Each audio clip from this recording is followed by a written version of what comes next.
for those of you joining us on C-SPAN, welcome to the League of Women Voters County, State, and Federal Debates, sponsored by the Marietta Washington County League of Women Voters, a nonpartisan political organization that encourages the informed and active participation of citizens in government. By Marietta College, a four-year contemporary liberal arts college, the Marietta Times, the daily newspaper for the Marietta area, and Washington State Community College, an accredited community college. Tonight's election forums would not have been possible without the students and staff of Marietta College in the Department of Media Studies. We'd also like to thank Castle for providing production support and the McDonough Leadership Center. The McDonough Center for Leadership in Business at Marietta College, which offers one of the most comprehensive leadership development programs in American higher education, underwrites the cost of each of the McKinney Media Center productions.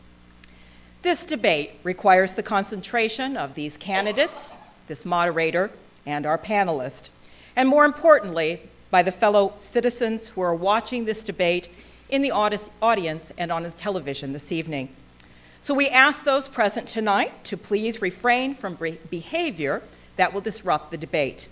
This includes making loud noises, clapping, shouting, booing, hissing, or engaging in any other activity in a manner that disturbs, disrupts, or impedes the orderly conduct of the debate. The format for the debate is as follows. Each candidate will be given an opportunity to respond to each question. The first candidate receiving the question will be allowed 1.5 minutes to answer, the second 1.5 minutes, and then the third, and then finally we will go back to the first candidate for a 30-second rebuttal. Should a candidate need the question repeated, please don't hesitate to ask. Your time will not start until the question has been repeated. As the debate comes to a close, each candidate will be given 2 minutes for a closing statement. This final debate will be with the candidates for the United States House of Representatives, Ohio District 6. The three candidates drew straws to decide the order for receiving questions. In an order determined by the vote of straws, the candidates for U.S. House Representative District 6 are, to my immediate left, Bill Johnson, Republican candidate. In the middle, Jennifer Garrison, Democratic candidate. And to my far left, Dennis Lambert, Green Party candidate. We will follow the format as explained before, with each candidate receiving the question will have 1.5 minutes to respond, followed by the second and third candidate. I will then go back to the first candidate for a 30-second rebuttal. If there are no questions about the format, we're ready to begin. We will start with Mr. Merritt. Mr. Merritt, our first question goes to Mr. Johnson, please. During the days of Tip O'Neill and Ronald Reagan, politics worked and compromise was possible. How do you plan to change the culture in our nation's capital? I really appreciate that question because that's one of the main reasons that I ran for Congress in 2010 in the first place, because Washington is so broken. Since going to Washington to represent the people of Eastern and Southeastern Ohio, I've become a member of a group called the No Labels Group. This is a group of Republicans and Democrats that work across party lines, that leave their political ideologies at the door. We focus on those things that work, focus on real solutions. Since my election in 2010, I've actually had 5 pieces of legislation that have been signed into law in this highly politicized environment. 2 that help our veterans, 1 that reins in an out-of-control EPA, another that expands our trauma infrastructure in regards to health care, and a final one that honors our greatest generation. I've been a leader on bipartisan legislation to stop the war on coal, and more recently I've introduced legislation called the Seniors Fairness Act that is also bipartisan, that will restore the $200 billion in cuts to Medicare Advantage that our president cut when he implemented the Affordable Care Act. So I think I've demonstrated clearly that I'm working across party lines. Thank you. Ms. Garrison? Well, unlike my opponent, Congressman Johnson, I'm not satisfied with Congress. In May of 2014, he told the Times Leader, the Belmont County paper, that he was satisfied. I believe Washington is broken and hyper-partisan. My opponent, Congressman Johnson, voted 97% of the time with his party. And contrary to what he just said today, he shut down government, which was the most reckless of partisan acts there was. And he then went ahead and stood proudly on the steps of the Capitol, bragging about that. And then, when they had the opportunity to reopen government at sequester levels, which was lower funding levels, he didn't do that either. If you look at my record of working across party lines, you will see that I've been able to accomplish results in the Ohio House of Representatives. I got new schools built with Republican help for Monroe County. I was the lead negotiator on the energy re-regulation bill with Republicans. That was an important part of legislation when I was there. And when I left, I sat down and represented 1,000 landowners in an oil and gas leasing and closed 14 large lease transactions with energy companies. We were adverse to each other, but we still were able to achieve results. And I think that's what we need in Washington, D.C. You need to focus on things that work. Thank you. Mr. Lambert? 60% of Americans are sick of the two-party system. I'm the Green Party candidate. I don't support either the Democrats or the Republicans, but I'm willing to work with anybody. Most of the people I've been hanging out with recently are libertarians, Republicans, and Democrats. There's not a lot of Greens in the state. But with 60% of registered voters independent, I think there's quite a few Greens out there that haven't made up their minds yet to vote Green just yet. I work with all kinds of people in my daily life. I have no problems getting along with anybody. I respect everyone's individual opinions, and I listen to them. When we stop learning or stop trying to learn, that's when the troubles begin. And we need to learn to work with each other and have respect for each other. Unfortunately, in the climate that we have in Washington, there's no independence in Washington at all. There was also a poll that came out today that said 58% of American voters want a third party. I'm presenting you with that opportunity to bring somebody who's truly independent to Washington, somebody who's not a Washington insider, and somebody who hasn't had their hands in the pockets of corporations. Thank you. Mr. Johnson, 30-second rebuttal.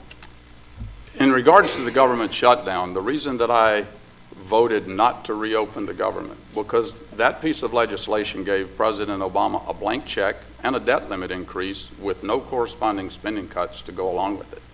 That was the reason that I opposed it.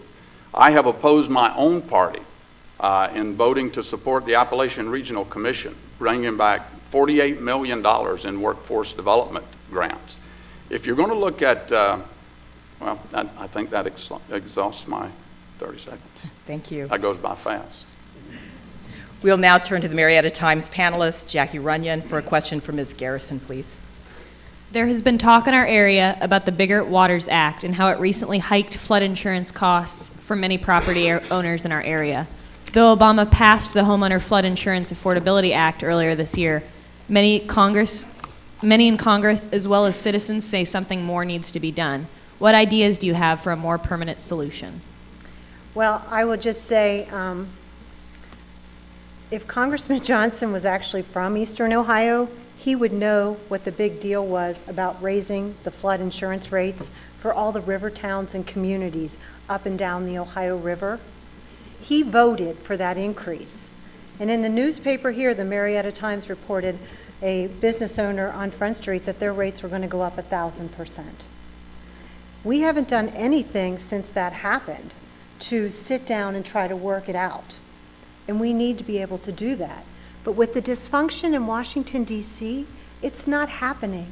And the only way to start that progress, in my opinion, is to go ahead and elect people who are willing to work across party lines.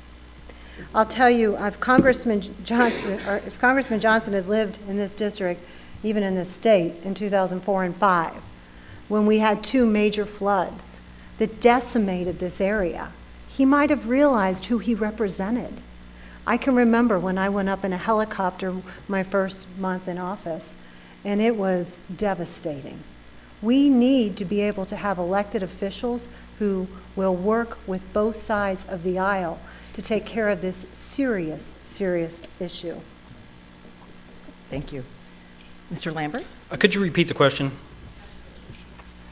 There has been talk in our area about the Biggert Waters Act and how it recently hiked flood insurance costs for some property owners. Though Obama passed the Homeowner Flood Insurance Affordability Act earlier this year, many in Congress, as well as citizens, say something more needs to be done. What ideas do you have for a more permanent solution? I believe the flooding is the responsibility of something that neither one of my opponents will speak about, global warming and climate change. If you guys here in Marietta noticed, today was the first time it's rained in nearly a month. Had there been any substantial amount of rain, that would have caused flooding. The ground cannot absorb a lot of rain at one time. And this is a continuous issue that we're not going to be able to solve just by allowing people to raise the rates or change the flood plan and the opening of the docks and locks along the Ohio River.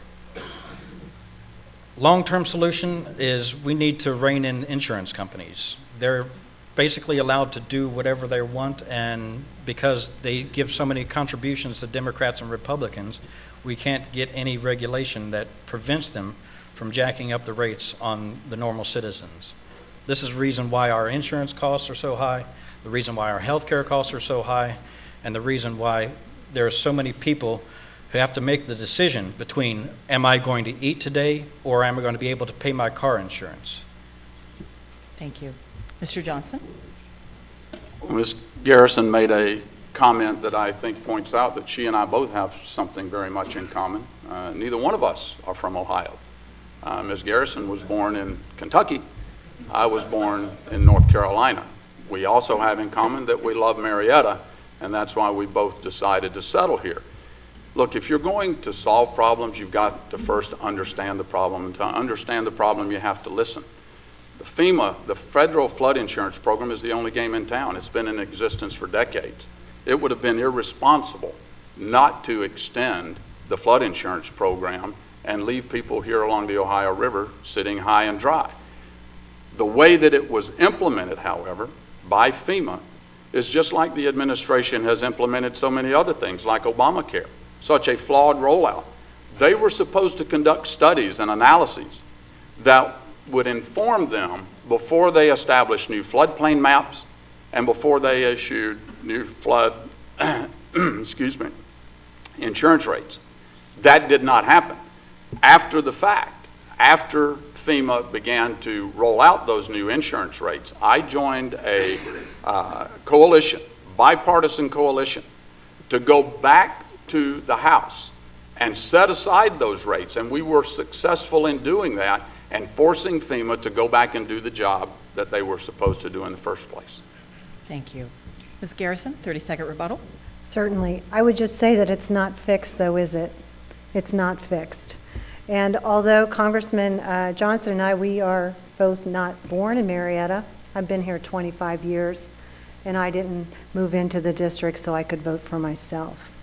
But that being said, I do agree that insurance rates need to be taken a look at, and that we do need to move forward in a bipartisan way. And, you know, I don't agree with the president, but I don't think we relegate our authority to one branch of government. The legislative branch has responsibility too. Thank you. Jan Adams, our Marietta Washington County League of Women Voters panelist, a question for Mr. Lambert, please. Water, climate change, overfishing, and soil contamination are among the top environmental concerns for the United States. What kind of policies would you suggest or support to deter further harm to our environment? There is absolutely a problem with our land. There is definitely climate change. As we can see, if we look out the window, the leaves are already changing. It's 3 weeks minimum ahead of schedule. We need to do something not to protect the environment, but to protect ourselves from the environment. We've done enough polluting with dirty energy and coal, fracking, and poisoning our waters. A man can't count his money if he can't breathe, and we can't grow food or drink the water if we continue to poison our environment with dirty fossil fuels. We need to adapt and change. We have a continuously flowing river. Here in Marietta, you have 2 rivers. The federal government spends more money to maintain river traffic than it does on the highways currently. The river will not stop flowing, and that is one source where we can get free energy consistently. If we use that in combination with solar and wind, we can power more than the Ohio 6. We can power half the state of Ohio. That's all I have to say. Thank you. Mr. Johnson? You know, I have children. I have 4 children and I have 6 grandchildren. I am as concerned about the water that they drink and the air that they breathe as anyone. I want all Americans to have clean water and clean air. But I believe that our environmental policies and our economic policies must be based on sound science, not political rhetoric. We have a wealth of energy resources here in eastern and southeastern Ohio. That's why I have fought so hard to stop the president's war on coal. Ms. Garrison, on the other hand, she actually voted against coal when she was in the State House. In 2009, she voted for an 8% tax on coal that the Columbus Dispatch said was a party line vote. And that was, according to the president of the Ohio Coal Association, in quote, would be devastating to Ohio coal families. So we have to balance our need to support ourselves, to support America's total energy infrastructure with sound science, not with political rhetoric. Thank you. Ms. Garrison? Well, thank you. I would just start out by saying that I support an all of the above national energy approach, which is coal, oil and gas, nuclear, renewables, and hydrocarbon. All of these must be part of the mix. I support clean air and clean water. And I think you have to look at what people do, not what they say. When I left the legislature in 2010, I started a landowner group because the oil and gas shale play, it was here. People wanted to be able to use their land, have the resources, and be energy independent. But I also wanted to make sure that we did it in an environmentally responsible way. The New York Times even recognized our lease as a model for the nation because we make sure that they can't use your water. We make sure that there's water testing. We have provisions around the concrete casing because that's where the problem is with the aquifer. We did those things because I care about this land and water. But I would tell you that I also think that coal is important to the region. It provides 68% of our energy. And what I'd like to see us do is to invest in clean coal technologies, carbon capture and storage. If we do not invest, the jobs in the coal will go to China and India. And they're not investing in the technology to make it better for the use of those resources. I think that we need to be a leader. For the world to succeed, the United States needs to take the lead on those technologies.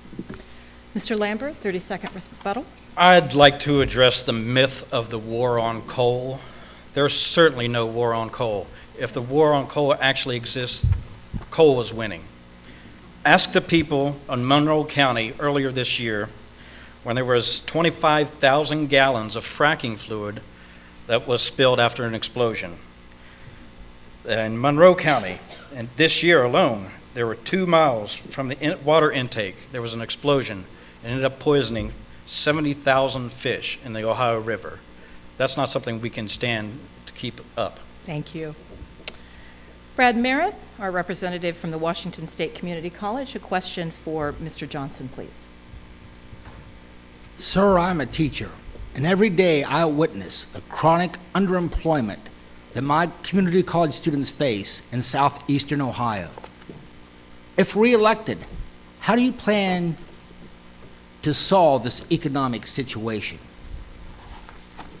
I really appreciate that question because jobs in the economy, that is the primary issue that I hear when I travel this vast district. Up and down the Ohio River, wherever you go, people talk about jobs. They want to go to work. We have a ready and willing and able workforce here. So why is it so difficult to get the jobs to come? It's because of the overregulation and the overtaxing of the federal government. From the EPA trying to shut down our coal-fired power plants. I've even got manufacturers that are getting phone calls from the utility companies saying, can you idle your plant for a day? Because we don't have enough power on the energy grid to support peak demand. Those are the kinds of actions coming out of Washington, shutting down the coal industry, that is sending jobs overseas and making it more and more difficult for us to put our workers to work. As I mentioned earlier, I have brought some $48 million in grants, workforce development grants, back to the state of Ohio. Many of those dollars went to labor groups who have expressed great appreciation in growing their membership and in providing their members with jobs. Thank you. Ms. Garrison? I think that the congressional person's responsibility isn't just to pass legislation, but it's to be a leader in the community when the companies need help. And if there was ever an example of, in my opinion, Congressman Johnson's failure, it was the Ormet plant. Ormet just asked the congressman to please make an appointment with the governor so that they could discuss a one-year contract for electricity at the same rate as other industrial users got. He didn't accomplish that. And I can tell you that we've now lost 700 good-paying jobs. When I was there in 2005, we were able to work across party lines, Senator Padgett, a Republican, myself, and Congressman Strickland, and we sat down and we got the parties to work together, petitioning the court to order them to do that. And they did, and they got the same rate, and they brought 700 jobs, people back to work. Those are the kind of leadership we need in this district. And I've been working on oil and gas while he's been in D.C. with the least productive Congress of all time. And we were part of the energy and job resurgence of this community. Thousands of jobs are being created in Eastern Ohio. But to your question, sir, opportunity is about education also. And I would not be cutting Pell Grants, and I would absolutely be working to cut student loan interest rates so your students don't come out of school in so much debt they can't move forward. Thank you. Mr. Lambert? My jobs program is very simple. The American Society of Engineers just came out with a report earlier this month that said we could create 13 million jobs if we begin to work on fixing our crumbling infrastructure. This is something that absolutely needs to be done. I live in Lawrence County, in Ironton, our major city, finally has a bridge that's being replaced. It was built over 100 years ago, and it's finally being replaced. If we can bring more jobs rebuilding our infrastructure, developing clean energy programs, we can hire every single unemployed person in the United States. Like I said, the American Society of Civil Engineers said 13 million jobs could be created if we just replace the bridges and fix the roads. At that cost, it's only going to be $3.6 trillion, which is less than what we've spent in the war in Iraq, less than what we spent in Afghanistan, and less than we're currently spending to bomb Syria. I believe that this is the way for our country to move forward. If we want economic stability, we need to rebuild our infrastructure. We can't rely on systems that are over 50 years old. The highway system was built in the 1950s. We can easily turn our country around within 5 years if we begin today. Thank you. Mr. Johnson, rebuttal? I first learned of Ormet's problem in early 2011 when I met with the USW, with the steel workers. In 2012, I met with them again. I brought Governor Kasich Jobs Ohio, PUCO to the table, AEP to the table to give them the exact extension that Ms. Garrison talked about. In 2013, when they began to close their door, I once again went to Governor Kasich and Governor Tomlin asking them to intervene. I am the only one that has paid money out of my campaign to help them file their taxes and to bring the PBGC to the table on their behalf. Thank you. Ms. Runyon, a question for Ms. Garrison, please. I have heard concerns from veterans about their ability to return home, find jobs, and receive the health care that they need. What can Congress do to address this issue? Well, I would just first like to say that the United Steelworkers and ORMET said that's not true, Congressman. That's not true. Anyway, as far as the veterans are concerned, let me just tell you that veterans, supporting our veterans is a patriotic idea. It's not a Republican or a Democratic idea. And what I would do is I would support job training programs targeted to veterans. I would also make sure that we could provide mental health services for veterans suffering from post-traumatic stress disorder. But on 6/20/2014, Congressman Johnson voted against that for the servicemen suffering from PTSD. And I would make darn sure that if the Veterans Administration wasn't able to take care of the veterans, that they were able to use their own physician. But that being said, one of the things that struck me is I was in Columbiana County for a parade, and the veterans were the ones leading it, and they asked me who I was running against, and I told them Congressman Johnson, and they said to me, come stand with us, come walk with us, because he hasn't voted for one bill, and I have a whole list of bills that he's voted against for veterans. Thank you. Mr. Lambert? My daily job is working with veterans. This month, I helped 13 veterans find work, which is way above and beyond what Ohio Means Jobs and the Ohio Department of Job and Family Services require of their veteran service representatives. I know that there's a lot of issues facing veterans with their medical care as well, because last year I was a service officer helping veterans file their claims.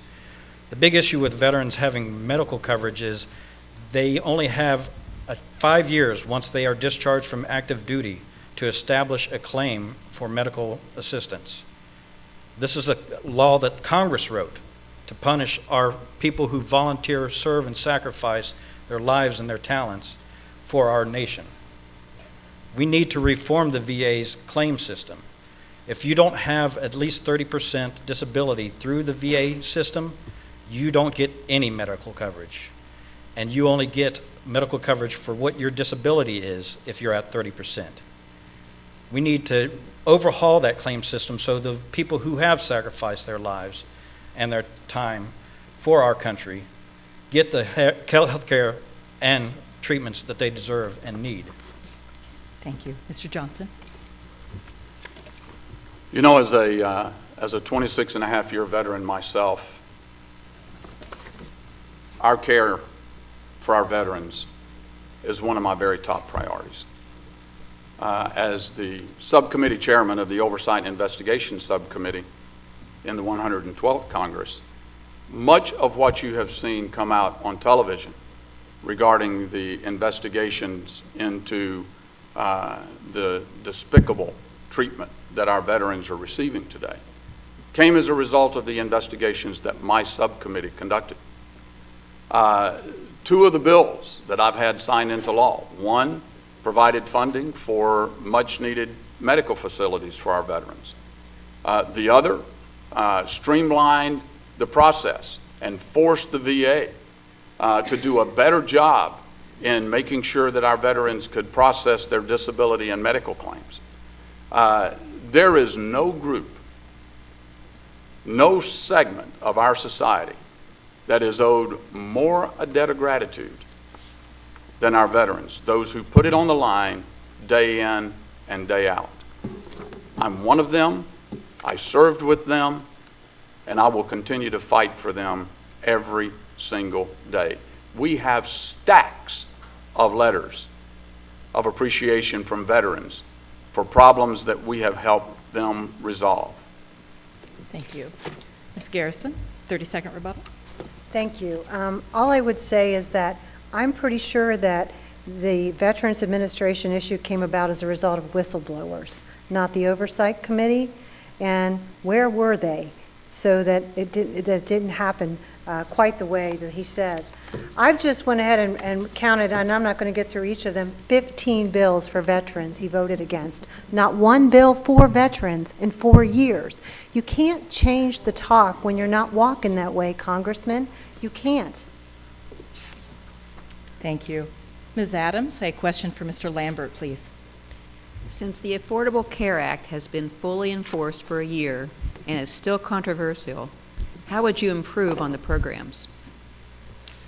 I favor the repeal of the Affordable Care Act, possibly for different reasons, but I believe that we need a Medicare for all.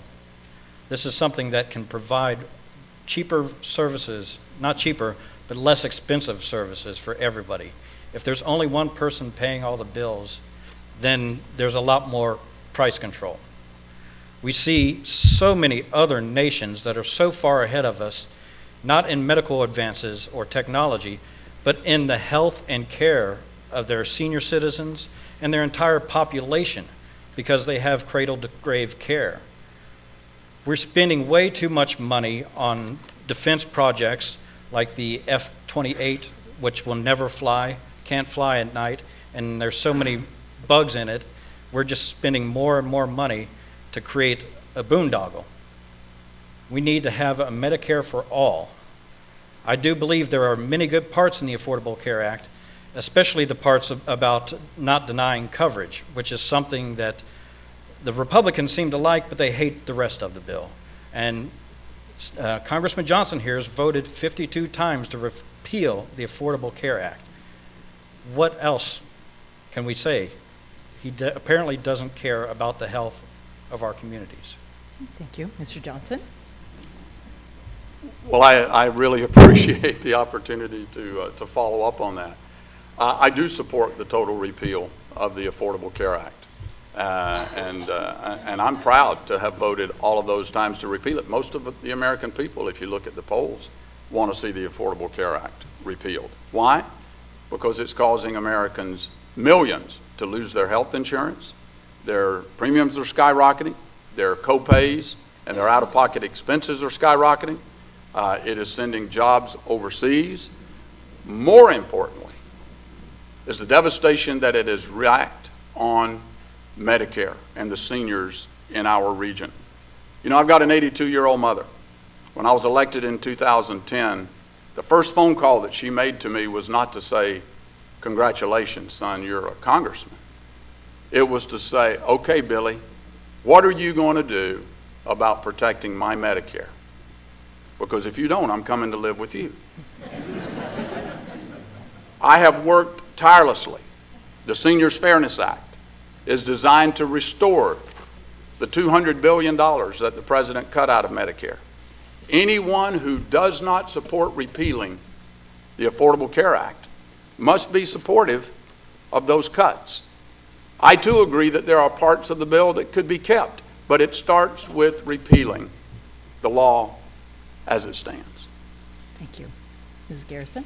I wonder how we're rewriting actually what's been happening in Congress today. It's very hard to believe that we are discussing health care. And Congressman Johnson says he was satisfied with Washington. I don't know anybody satisfied with Washington. And if there is ever an example of an issue where this has played its way out, it's this one. 52 votes to repeal over 4 years, not 52 votes to fix. The American public is being held hostage because we could do certain things to improve it so people's rates would go down. There is a bipartisan group in the United States Senate that has a number of bills to improve the Affordable Care Act. Now, I wouldn't have voted for it because, Congressman, it did cut Medicare, and that's why I wouldn't have voted for it. But you voted twice to cut Medicare by $750 billion. And you stand here today and you say that Medicare was cut by $200 billion, but you went and voted twice to cut Medicare by $750 billion. I support many provisions that were good provisions in that bill, but I don't support the bill. But this train has left the station, and grown-ups need to be elected to Washington, D.C. to fix the problem. Thank you. Mr. Lambert, 30-second rebuttal. The Affordable Care Act was basically a handout to insurance companies. This is why the rates have gone up, because the government is now getting involved with the insurance companies, helping people pay their premiums. Plus, the Affordable Care Act added a lot of responsibility to health insurance companies, like covering pre-existing conditions and making sure that people have preventative care, which a lot of insurance companies never had before. This is why the rates are going up. It's not because the altruistic insurance companies. Thank you. And a final question of the evening from Mr. Merritt, to begin with Mr. Johnson. Discuss 2 issues you see as most important to address in the coming term. Well, you and I are spending a lot of time together this evening, aren't we? Yes, we are. As I mentioned earlier, jobs in the economy. Bringing jobs to eastern and southeastern Ohio. That is the most important thing that I do. How do we do that? We address the 2 major factors that are coming out of Washington that continue to drive jobs overseas and kill jobs: overregulation and high taxes. Today we have over $1 trillion in regulations coming out of our economy each and every year. The EPA moving forward with carbon rules that are going to shut down coal-fired power plants, drive jobs out, kill jobs here, drive jobs overseas. The Affordable Care Act. We've got common sense solutions. Solutions that give Americans the opportunity to invest in health savings accounts, pay for their routine health care at a much lower cost. Tort reform, keep doctors in operating, delivery, and treatment rooms rather than in the courtroom. Make health care competitive from job to job. Keep the don't let insurance carriers exclude for previous conditions. And let young people stay on their parents' health care until they're age 26. I think those are good things. Thank you.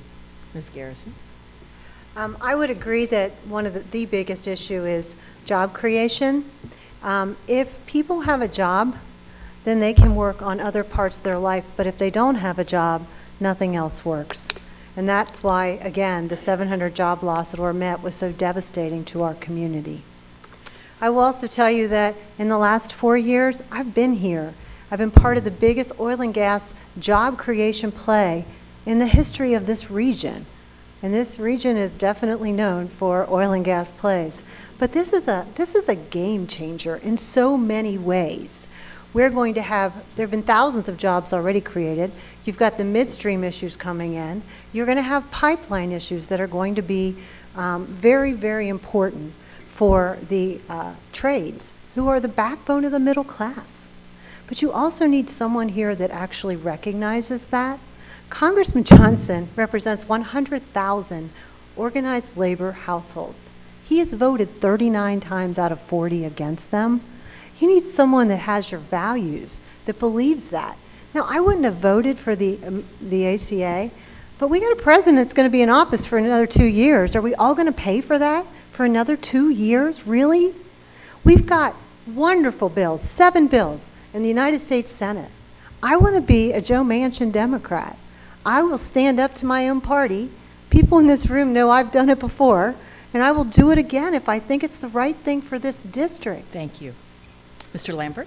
Mr. Merritt, could you repeat the question? I want to make sure that I'm answering the question and not going off subject. Yes.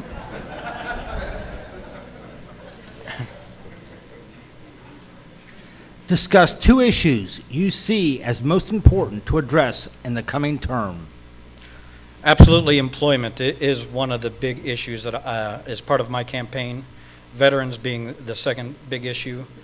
I'd like to address the issue of high taxes. While the United States does have the highest tax rate of most industrial countries, it has the lowest effective tax rate.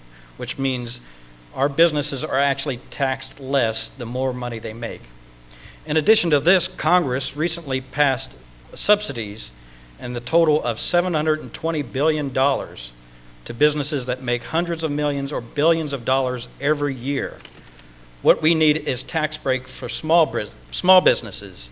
There's large enough corporations that make enough profit that they don't need any more government handouts. What we need to help is the smaller businesses, the companies that are struggling to meet their tax burdens. And regulations, all companies are trying to avoid regulations. Everybody tries to avoid regulations. In normal life, they're called laws. And those are the laws that protect us. If you want to get rid of regulations that protect us from corporations who want to pollute, we might as well get rid of stop signs and stoplights, traffic laws, and any other law that is meant to protect us. It's ridiculous to say that overregulation and high taxes are causing businesses to leave, because it's the free trade agreements that our government continually signs that ships jobs overseas. It's not high taxes and overregulation. Thank you. Mr. Johnson, 30-second rebuttal. Absolutely, thanks. It's been mentioned a couple of times, Ms. Garrison, that I might not have labor support. You know, that's odd, because I'm sitting here with a stack of hundreds of letters of support that I've got from labor organizations across the state. From the plumbers and pipe fitters to the operating engineers to the carpenters to the tri-state building trades. They know that they've got a Republican that will sit down and come up with common sense solutions. Thank you.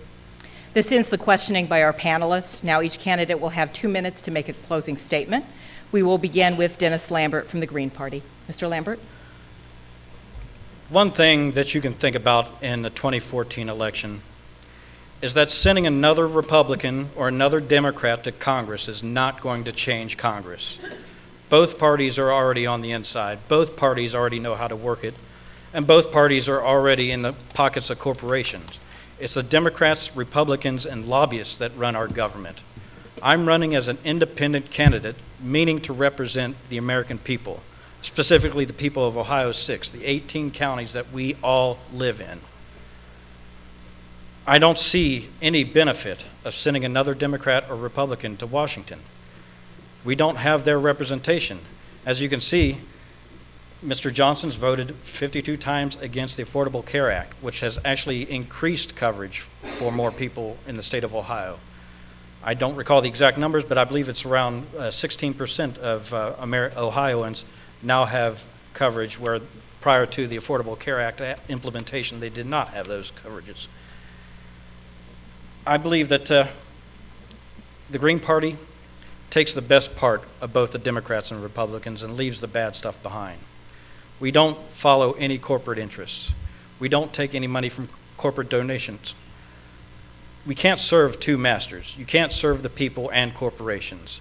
And we've seen over the last 30 years, Congress, the President, and the legislative, and the Supreme Court all have ruled in favor of corporations over the needs of the individual citizens. And we need somebody who's really going to represent the American people in Congress. And I propose that I am that person. Thank you.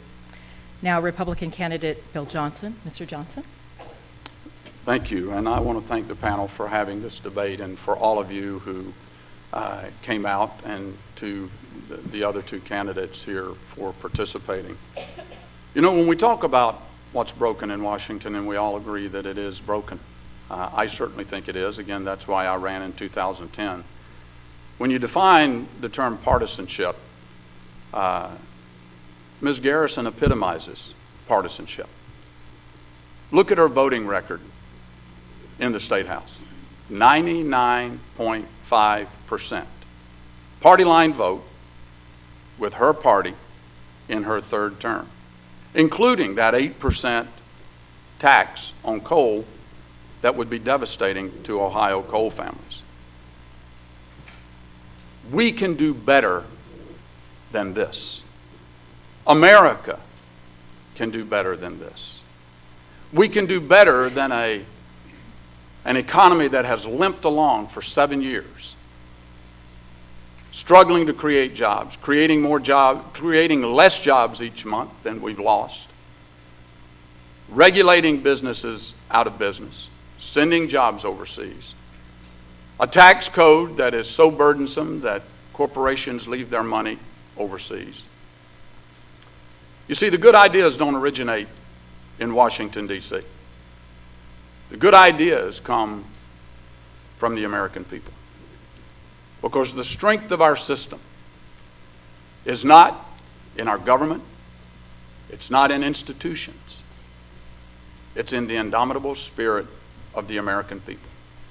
Those who get up and go to work every day to make lives for themselves and their children better. Those are the principles that I stand for. We can do better. Thank you. Jennifer Garrison, our Democratic candidate, will have the final closing statement.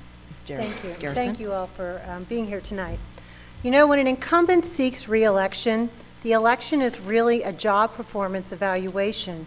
And the voters get to decide if the incumbent deserves to be re-elected or if someone else can do a better job. Bill Johnson has said he's satisfied with Washington, D.C., but I assure you, he knows we're not. That's why his signs don't say re-elect. That's why his campaign material never says he's the congressman. That is why when you see his commercials on TV, they say what he wants to do is listen. He doesn't tell you what he's done because he hasn't done anything. Nothing. For 4 years. He ran because he wanted to repeal the Affordable Care Act. He didn't run because of dysfunction. I was in this room when he debated. It had nothing to do with that. But he knows we are all starved for leadership that's willing to work across party lines. He has created an image of what he thinks he did, but he never did that, you guys. Look at his voting record. Every vote was against veterans, and he was on the Oversight Committee. Every vote.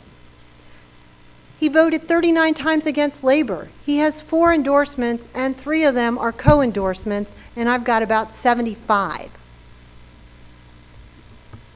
It is offensive to sit here today and realize that political speech, you don't have to tell the truth. But it's hard to know your district if you never lived in your district. I've lived here 25 years. He pulled petitions to run where he lived in 2010 against Tim Ryan, and he returned them against Charlie Wilson. You should want to be in Congress because you love your community, that you know your community, not because you want to be a congressman. And that is what we've got. Don't let him buy this election again because he raised $1.7 million in Washington, D.C. Thank you. Don't let it happen. Thank you to all of our U.S. House of Representatives Ohio District 6 candidates for being with us this evening. This brings to close the League of Women Voters local, state, and federal debates sponsored by the Marietta Washington County League of Women Voters, Marietta College, Marietta Times, and Washington State Community College. We want to thank the candidates for their time and interest in our government offices of democracy. In case you missed part of this show or simply want to review the candidates' answers, this show will be rebroadcast on WCMO-TV, Channel 15, on October 9th at 7, October 12th at 6 p.m., and October 14th again at 7 p.m. Check Channel 15 for other dates and times the program will air. The final debate with the U.S. House Ohio District 6 candidates will air on C-SPAN later this week. Check the Marietta Times or their website for the date to be announced. We hope we have provided you an opportunity, you the citizens, to become informed so that you can take an active part in your government by voting either before or on Tuesday, November 4th. Voting is a right that defines America as a democracy. Don't forget, you must be registered by October 6th to vote on November 4th. Good night.